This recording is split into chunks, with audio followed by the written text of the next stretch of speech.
Diabetes কেন হয় বা মধুমেহ রোগ কেন হয়, কী কী সতর্কতা অবলম্বন করা উচিত, কিভাবে তার প্রতিকার করা উচিত, কিভাবে ডাক্তারের পরামর্শ মেনে চলা উচিত, কোন প্রাণী ডায়াবেটিস হয় না, এই নিয়ে আজকে আমাদের বিস্তারিত আলোচনা। বর্তমান পৃথিবীতে সভ্যতা একটা এমন জায়গায় গিয়ে পৌঁছেছে যাতে মানুষ দিন দিন অলস হয়ে যাচ্ছে এবং কর্মক্ষমতা দিন দিন হারিয়ে যাচ্ছে, এবং যার ফলশ্রুতি হচ্ছে এই মধুমেহ বা ডায়াবেটিস রোগ। আমাদের এই শরীর পরিচালনার জন্য রয়েছে অসংখ্য গ্ল্যান্ড, যাকে বলে অন্তঃক্ষরা গ্রন্থি বা এন্ডোক্রিনাল গ্ল্যান্ড।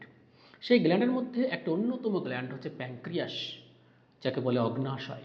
সেই অগ্নাশয় থেকে বিশেষ প্রকৃতির হরমোন নিঃসরণ হয়, যে হরমোনকে বলা হয় কেমিক্যাল মেসেঞ্জার বা রাসায়নিক বার্তাবহ।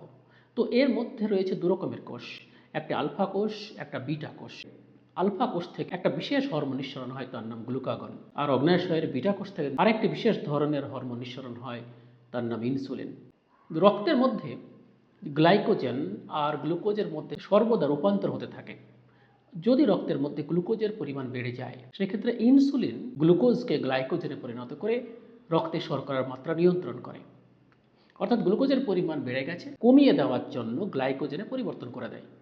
যদি রক্তের মধ্যে গ্লুকোজের মাত্রা কমে যায় কোনো কারণে, তাহলে রক্তে থাকা গ্লাইকোজেন গ্লুকোজে রূপান্তরিত হতে শুরু করে ওই হরমোনের প্রভাবে, অর্থাৎ গ্লুকাগনের প্রভাবে।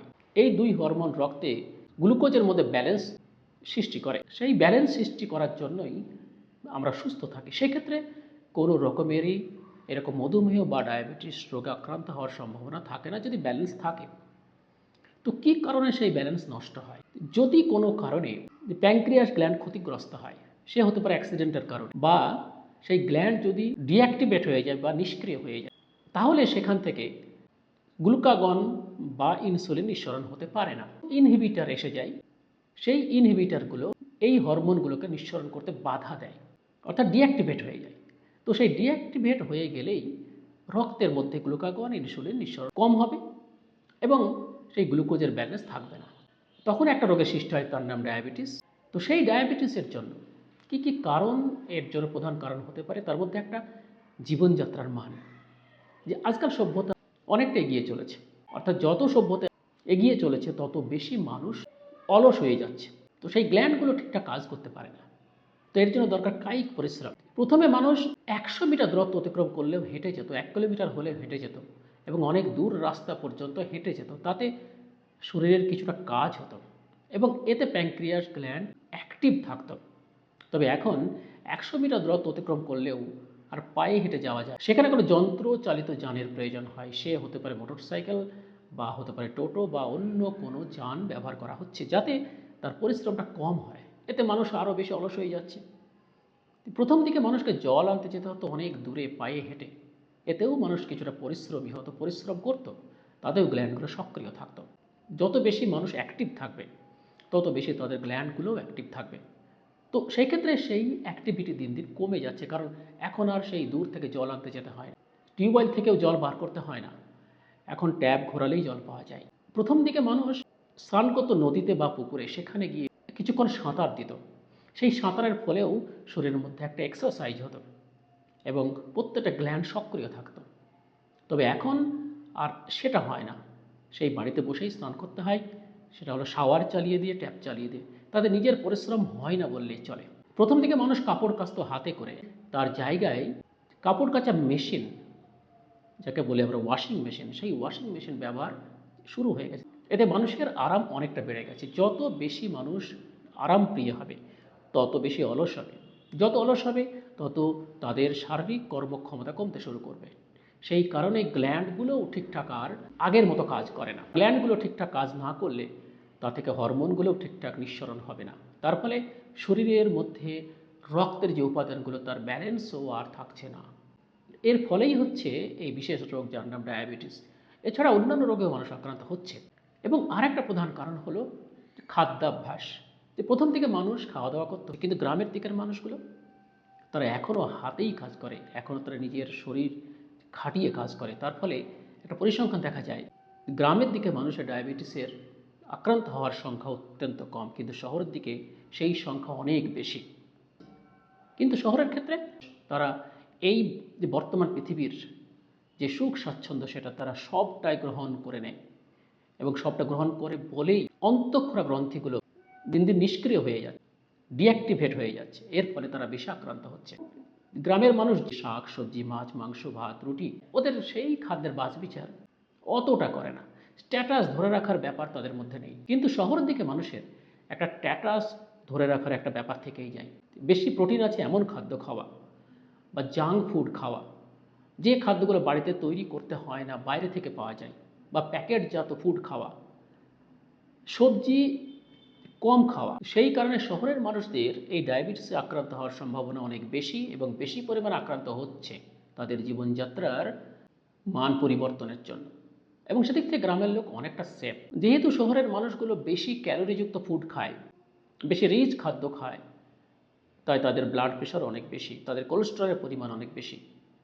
এবং এই পরিমাণ যত বাড়বে তত বেশি ওই সেলগুলি, বিটা সেল আর আলফা সেল, তারা ডিঅ্যাক্টিভেট হবে। আর ডিঅ্যাক্টিভেট হলেই তাদের এই রোগের প্রকোপ দিন দিন বাড়বে। যে কিভাবে এই টেস্টগুলো করা যায়, কোনো এক ব্যক্তির ডায়াবেটিস আছে কিনা তা আমরা কি করে পরীক্ষা করব, তার কিছু ঘরোয়া পদ্ধতি আছে। যে গ্লুকোমিটারের সাহায্যে 30 সেকেন্ডের মধ্যে এক ফোঁটা রক্ত বের করেই কোনো ব্যক্তির ডায়াবেটিস আছে কিনা তা সহজে নির্ণয় করা যায়।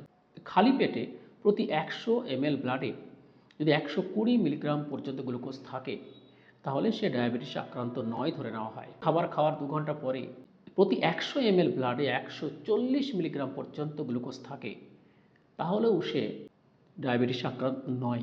তার থেকে বেশি হয়ে গেলে, মাত্রা ছাড়িয়ে গেলে, তখন বলা হয় যে সেই ব্যক্তি ডায়াবেটিসে আক্রান্ত হয়েছে। তো এটা অতি সহজে মেজার করা যায়। তবে অত্যন্ত একটি মডার্ন পদ্ধতির কথা বলি, মানে অতি মডার্ন পদ্ধতি, সেটা হচ্ছে স্যালিভা থেকে। অর্থাৎ মানুষের যে জীবের লালারস, সেই লালারস থেকেও সেই টেস্ট করা যেতে পারে। যদিও এখন আমাদের এই এলাকায় সে প্রচলন হয়নি। একটা মানুষের লালারসের মধ্যে থাকে 487 রকমের প্রোটিন।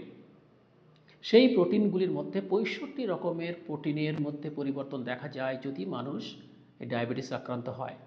অর্থাৎ সেক্ষেত্রে যদি ডায়াবেটিস আক্রান্ত হয়, তাহলে 487 প্রোটিনের মধ্যে 65টি প্রোটিনের পরিমাণ প্রায় দ্বিগুণ হয়ে যায় যদি সে আক্রান্ত হয়। এবং তাতে অতি সহজে কোনো ব্লাড না নিয়ে, কোনো সূচ না ফুটিয়েই শুধুমাত্র লালা থেকেই বুঝে নেওয়া যায় সেই ব্যক্তি ডায়াবেটিসে আক্রান্ত কিনা। তো কোনো মানুষ আক্রান্ত হলে কী কী সমস্যা হয় সেটা আমরা অনেকেই জানি মনে হয়। তার মধ্যে প্রথম যে সমস্যা, সেটা কিডনি আক্রান্ত হতে পারে। যে গ্লুকোজের মাত্রা ব্লাডের মধ্যে বেশি হলে তার কিডনি আক্রান্ত হতে পারে। মধ্যে যে রয়েছে নেফ্রন, সেগুলো ঠিকঠাক কাজ করে না এবং একসময়ই সেই জালগুলি নষ্ট হয়ে যেতে পারে। এবং তাতে কিডনি ক্ষতিগ্রস্ত হলে ব্লাড পিউরিফিকেশন প্রসেস, সেই প্রসেসটা বাধাপ্রাপ্ত হয়। এতে কিডনি চরমভাবে ক্ষতি হতে পারে যদি মানুষ টাইপ 2 ডায়াবেটিসে আক্রান্ত হয়। এছাড়া ক্ষতিগ্রস্ত হতে পারে চোখ। চোখের মধ্যে হতে পারে গ্লুকোমা। এই গ্লুকোমা হলে মানুষ একসময় অন্ধ হয়ে যেতে পারে। নির্দিষ্ট সময় অন্তর ব্লাডের যে গ্লুকোজের পরিমাণ মেপে নিতে হয়, এবং মেপে নিতে হবে অত্যন্ত কম সময়, 30 সেকেন্ড সময় লাগবে। সেটা হচ্ছে গ্লুকোমিটার, বাড়িতেই রাখা যেতে পারে এই যন্ত্রটি, সেই যন্ত্রের সাহায্যে মেপে নেওয়া যাবে। এছাড়া আক্রান্ত হতে পারে স্কিন। যে স্কিনে বিভিন্ন রকম সমস্যা হয়, যদি কখনো স্কিনে ইনফেকশন হয়, তাহলে তার প্রকোপ আরও বাড়বে যদি কারো ডায়াবেটিস থাকে। এতে রক্তনালীগুলো ফুলে যেতে পারে, রক্তনালীর মধ্যে বিভিন্ন রকম সমস্যা হতে পারে, রক্তনালী ড্যামেজ হতে পারে, বিশেষ করে পায়ের দিকে, অর্থাৎ যে শরীরের নিম্নাংশের, তাতে রক্তের পরিমাণ বেশি থাকে এবং তার রক্তনালীগুলি ফুলে গিয়ে সেই রক্তনালী ক্ষতিগ্রস্ত হয় এবং নার্ভগুলিও ক্ষতিগ্রস্ত হতে পারে।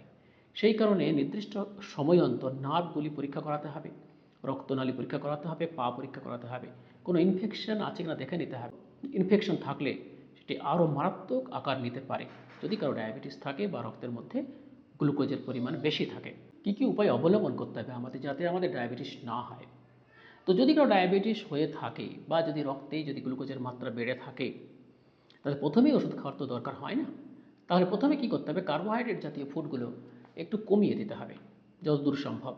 সেই কার্বোহাইড্রেট ফুড, বিশেষ করে গ্লুকোজ, ফ্রুক্টোজ, স্টার্চ বা গ্যালাক্টোজ, যত রকমেরই স্যাকারাইডস আছে বা কার্বোহাইড্রেট আছে বা সুগার আছে, সেগুলো কিন্তু কমিয়ে দিতে হবে। সেই ভাতের মধ্যে স্টার্চ রয়েছে, স্টার্চ শরীরে গিয়ে আদ্র বিশ্লেষণ হয়ে গ্লুকোজ তৈরি করে, বা কেউ কেউ আছে গ্লুকোজ, ফ্রুক্টোজ, গ্যালাক্টোজ তৈরি করে। এরাও রক্তে যে শর্করার মাত্রা বাড়িয়ে তুলতে পারে। অর্থাৎ কার্বোহাইড্রেটের পরিমাণটা কমাতে হবে খাওয়ার মধ্যে। বেশি করে ফাইবারাস ফুড খেতে হবে। যে খাবারের মধ্যে বেশি ফাইবার আছে তার মধ্যে ১ নম্বর হলো শাকসবজি এবং ফলমূল। যে খাদ্যগুলো সাধারণত প্যাকেটজাত নয়, যেগুলো আমরা ঘরেই তৈরি করতে পারি। যে কোনো শাকসবজির মধ্যে প্রচুর পরিমাণে ফাইবার আছে। সেই ফাইবারজাত খাদ্য আমাদেরকে বেশি গ্রহণ করতে হবে, শাকসবজি বেশি খেতে হবে, সাইট্রাস ফ্রুট টক জাতীয় খাদ্য আমাদের বেশি গ্রহণ করতে হবে। এইগুলো যদি আমরা ঠিকঠাক গ্রহণ করতে পারি, তাহলে যদিও সামান্য গ্লুকোজের পরিমাণ বেড়ে থাকে বা সামান্য আক্রান্ত হওয়ার সম্ভাবনা থাকে, তাহলে সেটা কমে যেতে পারে। এবং পরের আরেকটা অত্যন্ত গুরুত্বপূর্ণ কাজ করতে হবে, বেশি করে পরিশ্রম করতে হবে, যাতে করে ওই প্যাঙ্ক্রিয়াস গ্ল্যান্ড বা অগ্নাশয় অ্যাক্টিভেট থাকে এবং তার বিটা কোষ থেকে বেশি পরিমাণে ইনসুলিন নির্গত হতে পারে। তার জন্য কী করা দরকার? বেশি করে হাঁটতে হবে। যদি কোনো মানুষ ডেইলি হাঁটা অভ্যাস করে বা সাইক্লিং করে বা যদি কেউ সুইমিং করে, সাঁতার কাটতে পারে এবং নিজের কাজগুলো হাতে নিজেই করে, সে কাপড় কাচা কাজ হতে পারে, সিঁড়ি ভাঙা কাজ হতে পারে বা জল তোলা কাজ হতে পারে, এই কাজগুলো যত বেশি করবে তত বেশি তার দৈহিক পরিশ্রম হবে এবং অন্তঃক্ষরা গ্ল্যান্ডগুলো বেশি অ্যাক্টিভেট হবে।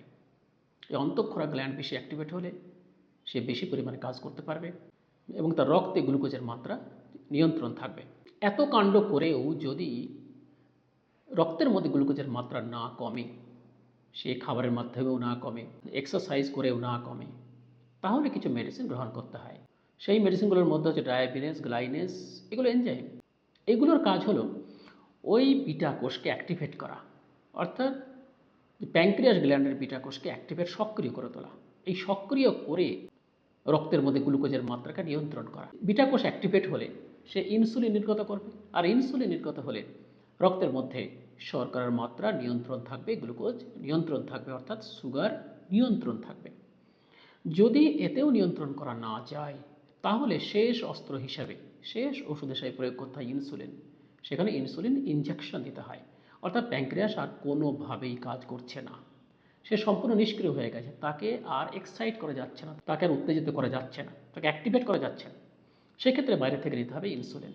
সেই ইনসুলিন নিজে থেকেই নেওয়া যায় ইনজেকশনের মাধ্যমে, এবং দিনের পর দিন কিন্তু অভ্যাস করে তখন নিজে থেকেই যে প্রয়োজন মতো সেই ইনসুলিন গ্রহণ করলে সেক্ষেত্রে মানুষ সুস্থ জীবন লাভ করতে পারে বা স্বাভাবিক জীবনযাপন করতে পারে। কিন্তু এতেও পূর্ণ নিরাময় হয় না, এটাও সম্পূর্ণ নিরাময় হয় না। তবে যাই হোক, যেভাবেই হোক না কেন, আমাদেরকে একটু পরিশ্রমী হতে হবে এবং আলস্য জীবনযাপন থেকে আমাদেরকে দূরে থাকতে হবে, আমাদেরকে অলসতা কাটাতে হবে এবং ঠিকঠাক খাবার গ্রহণ করতে হবে, জাঙ্ক ফুড পরিহার করতে হবে এবং বাইরের খাবার, প্যাকেটজাত খাবার পরিহার করতে হবে। বাড়ির ফাইবারাস ফুড বা সাইট্রাস ফ্রুট এগুলো বেশি গ্রহণ করতে হবে, যাতে করে আমরা সুস্থ থাকতে পারি, আমরা সবল থাকতে পারি। তো আমরা যদি সেই আবার পুরনো যুগে ফিরে যাই, আগের মতো খাদ্য গ্রহণ করি, আগের মতো হাঁটাচলা করি, তাহলে মনে হয় অনেকটাই সুস্থ থাকতে পারবো। যেমনটি গ্রামের লোক এখনও সুস্থ আছে, বেশিরভাগ মানুষই সুস্থ থাকতে পারে, এই কারণেই তারা অত্যন্ত পরিশ্রমী বলে। একটা মজার কথা বলি, সব স্তন্যপায়ী প্রাণীর সুগার হতে পারে। সে গরু হতে পারে, ছাগল হতে পারে, মোষ হতে পারে, ভেড়া হতে পারে এবং মানুষ হতে পারে, শিম্পাঞ্জি হতে পারে। সমস্ত স্তন্যপায়ী প্রাণীর ডায়াবেটিস রোগ দেখা যায়, কিন্তু ডায়াবেটিস দেখা যায় না, পাখিদের ডায়াবেটিস হয় না। তবে একটি পাখির কিছুটা ডায়াবেটিস ধরা পড়েছে, সেই পাখিটা হচ্ছে লাভ বার্ড। হ্যাঁ, সেই পাখিটা ডায়াবেটিস আংশিক ধরা পড়েছে, কিন্তু অন্য কোনো পাখির আজ পর্যন্ত ডায়াবেটিস ধরা পড়েনি। শত শত বছর পরীক্ষা করেও তাদের ডায়াবেটিস ধরা পড়েনি। এবং ওদের প্যাঙ্ক্রিয়াস গ্ল্যান্ড এমনভাবে তৈরি যে কোনোভাবেই সেই প্যাঙ্ক্রিয়াস যে গ্ল্যান্ডের ডেল্টা সেল অর্থাৎ A1 সেল সে ক্ষতিগ্রস্ত হয় না। সে সব সময়ের জন্য সে ঠিকঠাক হরমোন নিঃসরণ করতে পারে। তো এর কারণ হিসাবে কিছু তথ্য উঠে এসেছে, যে 3টে কারণ রয়েছে। যে 3 রকম প্রোটিন সে নিঃসরণ করতে পারে, যে তাদের গ্ল্যান্ডগুলি, তাদের প্যাঙ্ক্রিয়াস গ্ল্যান্ডগুলি, সেই 3 রকম প্রোটিনের কারণেই যে তাদের রক্তে কখনোই শর্করার মাত্রা বৃদ্ধি পায় না, তারা শর্করার মাত্রাকে নিয়ন্ত্রণ করে। তো সেই 3টি প্রোটিন কী কী? এর মধ্যে একটি প্রোটিন হচ্ছে গ্লুটাথায়ন, যেটা একটা ট্রাইপেপটাইড। আমরা জানি প্রোটিনগুলি সাধারণত অসংখ্য অ্যামিনো অ্যাসিড পরপর সংযুক্ত হয়ে পেপটাইড বন্ধনের মাধ্যমে সংযুক্ত হয়ে প্রোটিন অণু গঠন করে, এবং এটা একটা ট্রাইপেপটাইড। যে ট্রাইপেপটাইড কখনোই প্যাঙ্ক্রিয়াস গ্ল্যান্ডকে নষ্ট হতে দেয় না, তার বিটা সেলকে নষ্ট হতে দেয় না। দ্বিতীয় হচ্ছে অ্যালোক্সান ও স্টেপটোজোটোসিন। এই অ্যালোক্সান ও স্টেপটোজোটোসিন এরা অ্যান্টিবায়োটিক হিসাবে কাজ করে। অর্থাৎ যদি কখনো প্যাঙ্ক্রিয়াস আক্রান্ত হয়, ইনফেকশন যদি বা হতে আসে বা হয়, তাহলে এরা অ্যান্টিবায়োটিক হিসাবে কাজ করে তার প্যাঙ্ক্রিয়াস গ্ল্যান্ডকে সুস্থ রাখতে সাহায্য করে। যে বিষ প্রয়োগ করেও তাদের প্যাঙ্ক্রিয়াস গ্ল্যান্ডকে নষ্ট করা যায় না, পরীক্ষা করে দেখা গেছে যে বিষ প্রয়োগ করে প্যাঙ্ক্রিয়াস গ্ল্যান্ড নষ্ট করা যায় কি না, তাতেও নষ্ট হয় না, কারণ এই প্রোটিনগুলো থাকার কারণে। একটা ট্রাইপেপটাইড আর অ্যালোক্সান এবং স্টেপটোজোটোসিন যারা অ্যান্টিবায়োটিক হিসাবে কাজ করতে পারে। যে 3 নম্বর আর একটা পেপটাইড তারা নিঃসরণ করতে পারে, অ্যাভিয়ান প্যাঙ্ক্রিয়াটিক পলিপেপটাইড অর্থাৎ এবিপি, যার মধ্যে রয়েছে 36টি অ্যামিনো অ্যাসিড। সেই 36টি অ্যামিনো অ্যাসিড সেটিও এই প্যাঙ্ক্রিয়াস গ্ল্যান্ডকে সুস্থ রাখতে সাহায্য করে। অর্থাৎ কোনোভাবেই তাদের প্যাঙ্ক্রিয়াস গ্ল্যান্ড ক্ষতিগ্রস্ত হয় না বা নষ্ট হয় না, এবং রক্তের মধ্যে শর্করার মাত্রা ঠিক থাকতে পারে। তাই বলা হয় পাখিরা কখনো ডায়াবেটিসে আক্রান্ত হয় না।